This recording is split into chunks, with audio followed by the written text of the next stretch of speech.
అన్న కొంచెం బండి స్టార్ట్ అవ్వట్లేదు చూడండి అన్న. రే ఆ బండి అంట వెళ్ళి చూడరా.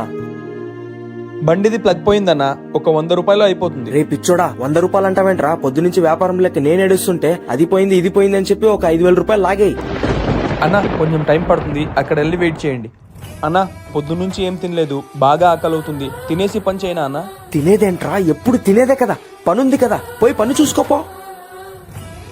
అన్న ఆఫీస్కి వెళ్ళి తిందామని తీసుకుని మీరు తినండి అన్న. వద్దులేండి అన్నా, పర్లేదన్న, పని ఎప్పుడూ ఉంటుంది, మీరు తినండి అన్న. పాపం వీళ్ళు చాలా మంచోళ్ళు, వీళ్ళని మోసం చేస్తే ఆ దేవుడు క్షమించడు. అన్నా మీ బండి రిపేర్ అయిపోయిందన్నా. అవునా, ఎంత అయిందన్న? 100 రూపాయలు తీసుకోండి అన్న. తీసుకోండి అన్న, ఆ బండి 100 రూపాయలు. అదేంట్రా వాళ్ళతో 5,000 రూపాయలు లాగమని చెప్పాను కదా. అంటే వాళ్ళు చాలా మంచోళ్ళు అన్న, వాళ్ళకి మోసం చేయాలనిపించలేదు. ఇకపై నీకు ఇక్కడి నుంచి పని లేదురా, ఇక్కడ వెళ్ళిపోరా ఫస్ట్ ఇక్కడి నుంచి. వీడియో నచ్చితే లైక్ చేయడం మర్చిపోకండి. నా కొత్త సాంగ్ రిలీజ్ అయింది, కింద క్లిక్ చేసి చూసేయండి.